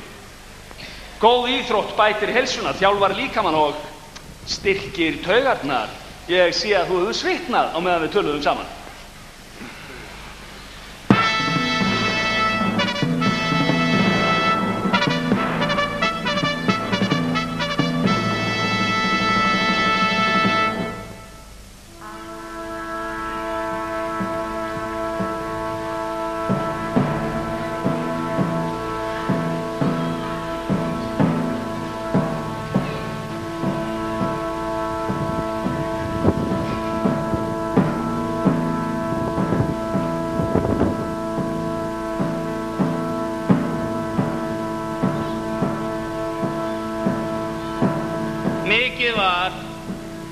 Hefurðu hugsað málið?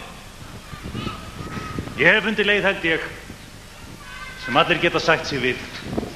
Ég handviss að menn hlusta ekkert á þig. Menn eru skuldbundnir til að hlíta úrskurði mínum. Sé það fyrir mér. Ef þeir gera það ekki, þá hef ég minnst okkar gert skyldu mína. Ég hef reynt að varðveita friðinn í þessu landi. Og hvað ætlar að segja við þá? Það verður sett í lög að allir Íslendingar eigi að vera kristnir og taka skýrn. Gat verið. Já, menn mega samt blóta á laun. Þú kallar þetta samkomulag. Heiðnir menn eiga héðan í frá að vera einhver neðanjarðar hreyfing. Þetta er leið sem ég tel að heiðnir menn geti og verði að sætta sig við. Ég þarf að setja fundinn. Ætlar að koma með? Nei, ég kæri mig ekki að vera vitni að svona uppgjöf. Þetta er ekki nein uppgjöf, Þorkell. Guðirnir, Þór, Freyr, Njörður og Óðinn halda samt áfram að vera til. Þetta er hins vegar eina leiðin. Það gengur ekki að láta þá ráða sem aldrei vilja gefa neitt eftir. Þú hefur alltaf viljað vera að miðla málum, pabbi. Ég finn á mér að jafnhliða trúnni á hinn hvíta Krist heldur trú forfeðra okkar á hinn máttugu regin áfram að lifa.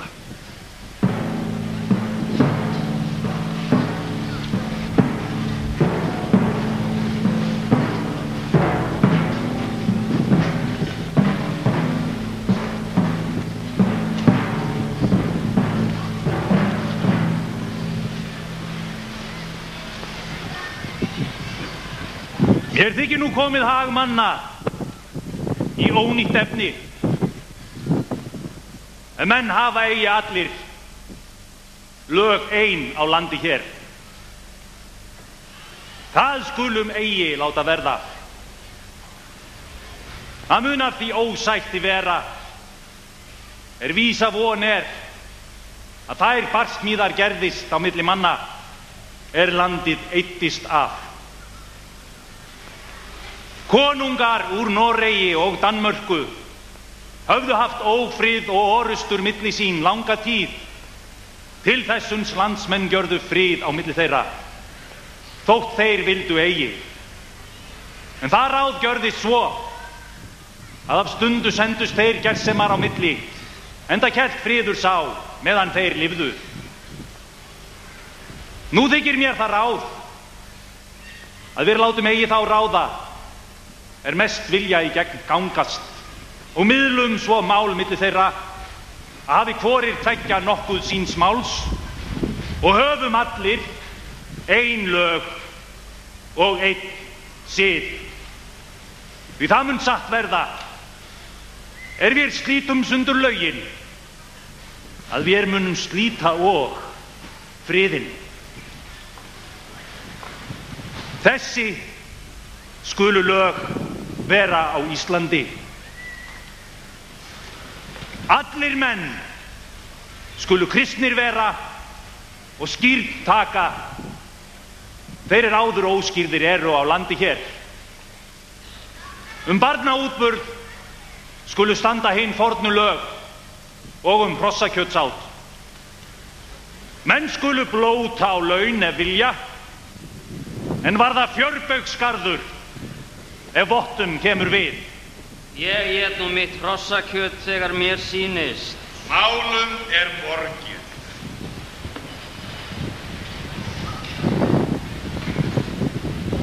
Samir mér hvort þér hafa einn guð eða marga. Hvað kemur það mér við? Ég eins og svo margir aðrir sem búa á þessu landi. Ég hef þann guð sem ég vil. Þeir fara sínu fram, þessir höfðingjar. Einhver verður að stjórna. Satt segiru. Ég þá farin austur í dal. Ég ætla að slá skekklinum í kringum fjósið.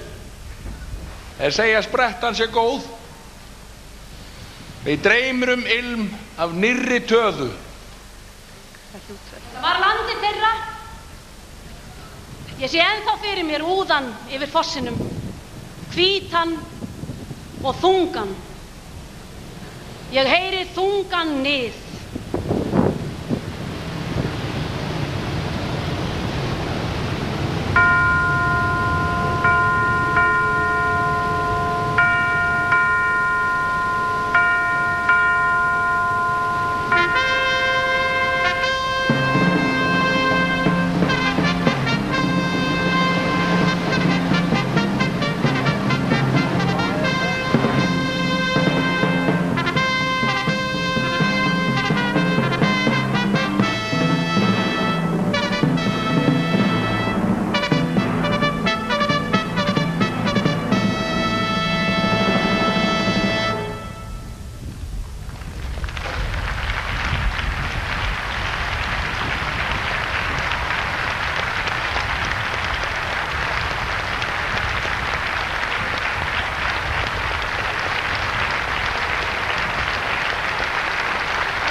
Indigentes tua capit, venia compassio, delinquentes revocabit, paterna correctio, o quam mirum derogabit, irorum atratio, et virginem demonstravit, odoris manatio. Ergo genti quam corravit, tua predicatio, et quam Christo confirmavit, Dei consortio, iam vi prescis letiose succurres embes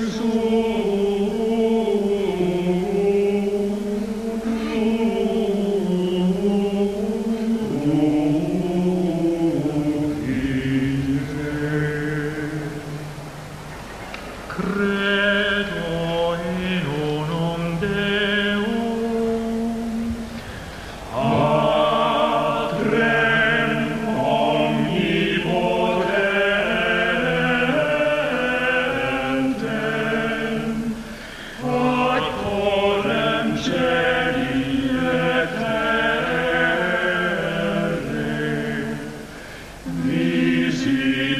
visibilium omnium et invisibilium, et in unum Dominum Iesum Christum,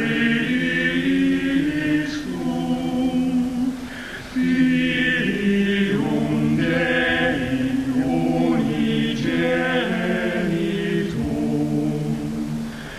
et ex Patre natum ante omnia secula, Deum de Deo lumen de lumine, Deum verum de Deo verum,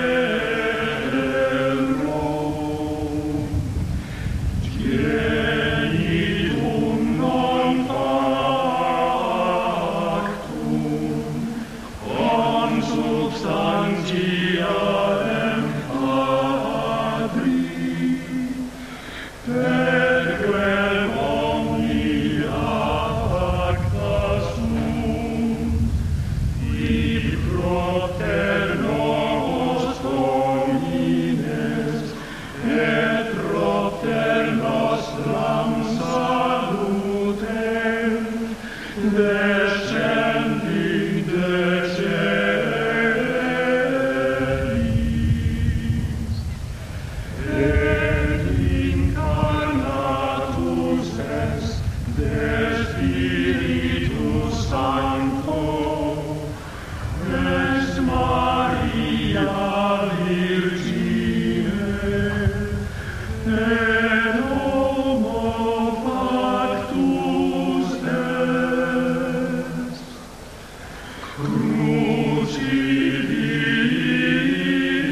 crucifixus, etiam pro nobis, sub Pontio Pilato, passus et sepultus est, et resurrexit tertia die, secundum scripturam,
Góðan hátíðargestir. Klukkan leggja 4 á dagskrá hér á stóra sviðinu til klukkan